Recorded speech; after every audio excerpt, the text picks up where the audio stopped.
Hi guys, எல்லாருக்கும் இனிய புத்தாண்டு நல்வாழ்த்துக்கள். ஹாப்பி நியூ இயர் மக்களே. 2025 வந்துடுச்சு, சூப்பர். ஸோ இப்போ நம்ம பார்க்க போகிறது difference between heart attack and cardiac arrest. Cardiac அரெஸ்ட்டுக்கும் ஹார்ட் அட்டாக்கும் தெரியாத ஒரு டிஃப்ரென்ஸ் இருக்குது, ஆனால் எல்லோரும் ரெண்டும் காமன் அப்படின்னு நினச்சிட்டு தான் இருக்காங்க. So welcome to the video. இது மிஸ்டர் சயின்டிஸ்ட், நான் உங்கள் சயின்டிஸ்ட். இப்போது ஹார்ட் அட்டாக்னா நீங்கள் ஸ்ட்ரெஸ் ஆகி வந்துச்சுன்னா அது ஹார்ட் அட்டாக் தான் வரும். உங்கள் ஹார்ட்டு ஸ்ட்ரெஸ் ஆகி நின்றுச்சுன்னா அது கார்டியக் அரெஸ்ட். இப்போது எக்ஸாம்பிளுக்கு உதாரணத்துக்கு சொல்லணுன்னா, ஹார்ட் அட்டாக்குன்றது நீங்கள் நினைக்கிற ஹார்ட்டுன்றது இப்படி இருக்கும், ஆனால் நம்ம பாடிக்குள்ளே இருக்கிற ஹார்ட்டு அப்படி இருக்காது. கண்டிப்பாக அப்படி கிடையவே கிடையாது. நீங்கள் நினைக்கிற ஹார்ட்டு இது, ஆனால் நம்ம ஹார்ட் ஒரு ஓவல் ஷேப்பில் டிஃப்ரெண்ட் ஷேப்பில் இருக்கும். அது நீங்கள் கூகுளில் போட்டு பார்த்தா உங்களுக்கே தெரிய வரும். ஸோ நம்ம ஹார்ட் இப்படிலாம் இருக்காது. ஸோ அந்த ஹார்ட்டு ஓவல் ஷேப்பில் அந்த ஹார்ட்டில் இப்போ நீங்கள் நினைக்கலாம், நம்ம உடம்புல ரத்தம் அப்படியே கொட்டலை, வெட்டினா ரத்தம் வருது, ஆனால் அது ஃபுல்லாக அப்படியே ரத்தமாகவே ஆறாவே ஓடலை. அது எப்படி ஓடுனா, பிளட் வெசல் அப்படின்ற ஒரு டியூபுக்குள்ளே அந்த ரத்தம் போய்கிட்டு இருக்கு. ஆறு மாதிரி அப்படியே இங்கே கை ஃபுல்லாக ஓடலை, இங்கே நிறைய பிளட் வெசல்ஸ் போயிட்டுருக்கு. அந்த பிளட் வெசல்னால் அந்த ஒரு டியூப் இந்த சைஸ்க்கு இப்படி தின்னாக இருக்கும், அதில் தான் அந்த பிளட்டு போயிட்டுருக்கு. ஸோ நம்ம கத்தியை வச்சு வெட்டினா ரத்தம் தானே வருது, அந்த பிளட் வெசல்லாம் எப்படி தெரிய மாட்டேங்குதுன்னு கேட்டால், கத்தியை வச்சு நீங்கள் வெட்டும் போது அந்த ஸ்கின்னு டேமேஜ் ஆகுது, உள்ளே இருக்கிற மசில் டேமேஜ் ஆகுது, மசில்குள்ளே தான் அந்த பிளட் வெசல் இருக்குது, ஸோ அதுவும் டேமேஜ் ஆகுது. அப்புறம் அந்த பிளட்டு வெளியே வருது. ஸோ நமக்கு பிளட்டு மட்டும்தான் தெரியும். ஸோ அப்போ அந்த கத்தி எவ்வளோ ஷார்ப், இப்படி தான் நமக்கு ரத்தம் தெரியுது. ஆனால் பிளட் வெசல், மசில், செதை, ஸ்கின்னு வேணால் பார்க்கலாம். ஸ்கின்னு அப்புறம் ரத்தம் தான் பார்க்க முடியும் நம்மளால். பிளட் வெசலும் அந்த செதையும் நம்மளால் பார்க்க முடியும். ஸோ ஹார்ட்டில் ஒரு பிளட் வெசல் போயிட்டுருக்கோம். ஹார்ட்டு தானே ரத்தத்தையே பம்ப் பண்ணுது. ஸோ ஹார்ட்டில் ஒரு பிளட் வெசல் போயிட்டுருக்கோம். அந்த பிளட் வெசலில் ஏதாவது ஒரு கிருமி, பாக்டீரியா இல்லை ஏதாவது ஒரு ஜேர்ம் அடைச்சிக்கிச்சுன்னா அப்போ தான் உங்களுக்கு வரும் ஹார்ட் அட்டாக்.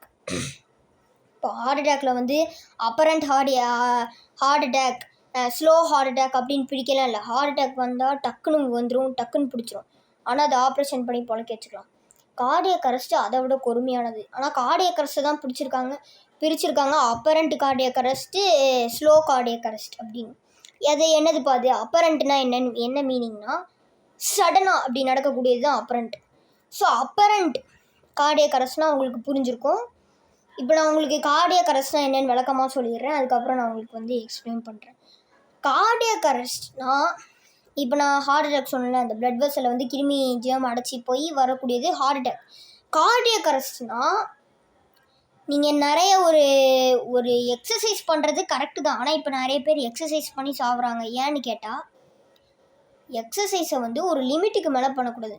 ஒரு பழமொழியே இருக்குது, அளவுக்கு மீறினால் அமிர்தமும் நஞ்சு. ஸோ எக்ஸசைஸாக இருந்தாலும் சரி, எந்த ஒரு ஒர்க்காக இருந்தாலும் சரி, டான்ஸாக இருக்கட்டும் இல்லை பாட்டாக இருக்கட்டும், அதை ஒரு லிமிட்டுக்கு மேலே எடுத்துக்கிட்டால் நம்ம ஹார்ட்டு ஸ்ட்ரெஸ் ஆகி அதால் பம்ப்பு பண்ண முடியாமல் போய் நின்றும். இப்போ அப்பரண்ட் கார்டியக் அரெஸ்ட்டு இதான் கார்டியக் அரெஸ்ட், புரிஞ்சிச்சா? இப்போ apparent cardiac arrest and slow cardiac arrest இந்த இதுக்கு வரலாம்.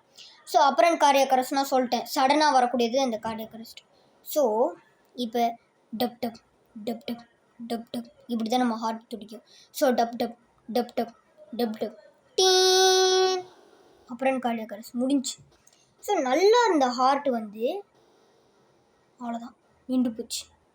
அப்புறம் அது பொழைக்கலாம், பட் கடவுள் விட்ட வழி, பொழைக்கிறதுக்கு ரொம்ப போராடணும். ஸோ அப்புறம் ஸோ அதுக்காக தான் நீங்கள் எப்போவுமே டிப்ரெஷன்லேயும் ஸ்ட்ரெஸ்லேயும் இருக்கக்கூடாது. ஸோ அடுத்து ஸ்லோ கார்டியக் அரெஸ்ட். ஸ்லோனாலே உங்களுக்கு புரிஞ்சிருக்கும், ஸ்லோ கார்டியக் அரெஸ்ட் அப்படின்னு சொன்னாலே. ஸ்லோ கார்டியக் அரெஸ்ட் அப்படின்னா கார்டியக் அரெஸ்ட் நடக்கும், ஆனால் ஸ்லோவாக dip dip dip dip dip dip dip dip dip dip dip dip dip அவ்வளோதான். ஸோ இதான் ஸ்லோ கார்டியக் அரெஸ்ட் அப்படின்னு சொல்லுவாங்க. அப்புறம் கார்டியக் அரெஸ்ட்னால் சீக்கிரமாகவே வந்துடும். ஸ்லோ கார்டியக் அரெஸ்ட்னால் ஸ்லோ அப்படின்னா பொறுமையாக வரும். ஆனால் ரெண்டும் ஒன்று தான், ஆனால் ரெண்டும் டேஞ்சர் தான். ஸோ இதான் ஹார்ட்டுக்கும் கார்டியக் அரெஸ்ட்டுக்கும் வித்தியாசம். ஸோ வந்து இதுக்கு தான் சொல்லுவாங்க, உங்களை வந்து ஸ்ட்ரெஸ் எடுத்துக்காதீங்க, டிப்ரெஷன் ஆகாதீங்க, ஸ்ட்ரெஸ்ஸு ஆகாதீங்க.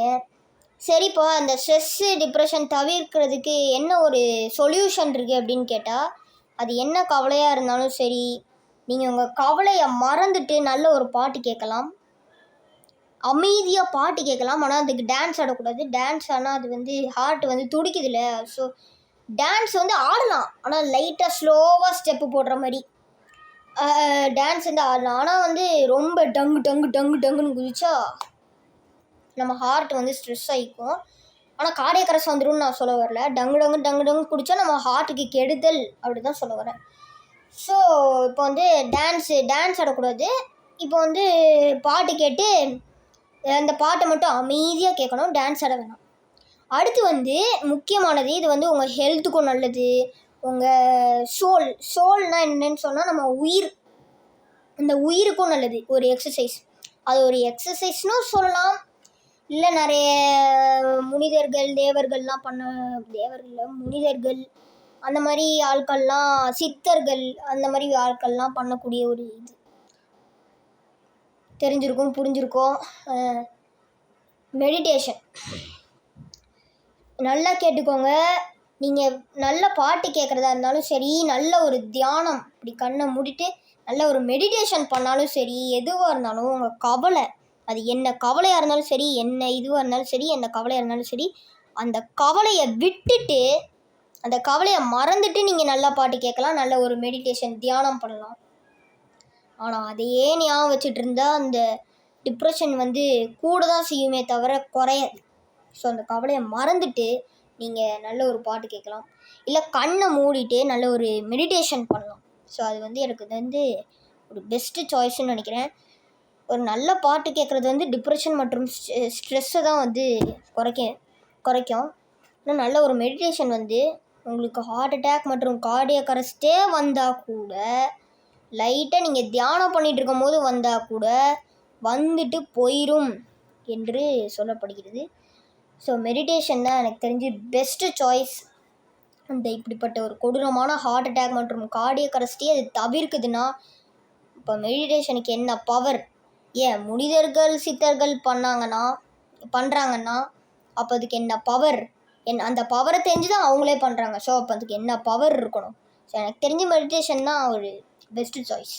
அது வந்து ஈவினிங்லேயோ பண்ணலாம், இல்லை காலங்காத்தால் ஒரு 5 மணி 6 மணியில் பண்ணலாம். அப்புறம் நல்லா கேட்டுக்கோங்க, ஒரு முக்கியமான விஷயம், நம்ம மொபைல் ஃபோனில் வந்து அளவுக்கு அதிகமான ஒரு ரேடியேஷன் இருக்குது. ஸோ ஒரு நாளைக்கு 24 மணி நேரத்தில் 2 மணி நேரத்துக்கு மேலே நீங்கள் வந்து செல்லை வந்து இப்படியே வச்சுக்கிட்டு பார்த்தீங்கன்னா, அந்த ரேடியேஷன் நமக்கு ஹார்ட் இங்கே தான் இருக்குது. ஸோ செல்லை வந்து இங்கே பார்த்தீங்கன்னா அந்த ரேடியேஷன்றது கண்ணுக்கு தெரியாதது. ஸோ அந்த ரேடியேஷன் ஃபுல்லாக ஹார்ட்டுக்கு போய் ஹார்ட் அட்டாக் வர சான்ஸ் இருக்குது. இன்னொன்று ஒன்று சொல்லட்டா, சிட்டுக்குருவிகள் நம்ம ஊரில் ஒரு முன்னாடி ரொம்ப முன்னாடி பார்த்துருப்போம் பழைய காலத்தில், ஆனால் இப்போ ஏன் வரதில்லை? அது கிராமங்களுக்குள்ளே மட்டும்தான் வருது சிட்டுக்குருவி, ஆனால் இப்போ ஏன் வரதில்லை? இப்போ ஏன் சிட்டிஸ்லலாம் அது வந்து வரதில்லைன்னு ஏன் தெரியுமா?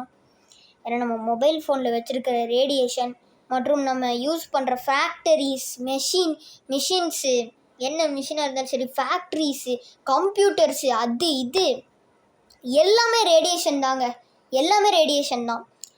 மொபைல் ஃபோன் கூட பரவாயில்லைங்க, அந்த மொபைல் ஃபோனை அந்த சிக்னல் வந்து கனெக்ட் பண்ணணும் அப்படின்னு சொல்லிட்டு டவர்ஸ்லாம் வைக்கிறாங்க பார்த்தீங்களா? ஏகப்பட்ட டவரு, கொச்சன்னு ஏகப்பட்ட டவரு. இந்த காரணத்தினாலேயே சிட்டுக்குருவி நம்ம சிட்டிக்கு வந்தால் கூட செத்து போயிடுச்சு. அப்போ ரேடியேஷன் என்ன கொடுமை பாருங்கள், நம்ம மனுஷங்களையும் அழிக்குது, சிட்டுக்குருவி போன்ற பறவைகளையும் அழிக்குது. அதனால தான் சிட்டுக்குருவி வந்து நம்ம சிட்டிஸில் அதிகமாக பார்க்க முடியுது. அப்புறம் நம்ம வில்லேஜஸ், கிராமத்தில் தான் அதிகமாக பார்க்க முடியும். ஸோ இதோட இந்த வீடியோ வந்து முடிஞ்சுது. உங்களுக்கு நல்லா புரிஞ்சிருக்கும்னு நினைக்கிறேன், ஹார்ட் அட்டாக் மற்றும் cardiac arrest. Bye guys. And once again happy new year guys. எல்லாருக்கும் இனிய புத்தாண்டு நல்வாழ்த்துக்கள். பாய். அப்புறம் சப்ஸ்கிரைப் பண்ணிடுங்க. சப்ஸ்கிரைப் பண்ணி பெல் ஐக்கானும் ஆல் அப்படின்ற ஆப்ஷனில் போட்டு வச்சுக்கோங்க. அப்போ தான் நான் போடுற ஒவ்வொரு வீடியோவும் உங்களுக்கு நோட்டிஃபை ஆகும். ப்ளீஸ் சப்ஸ்கிரைப் பண்ணுங்கள்.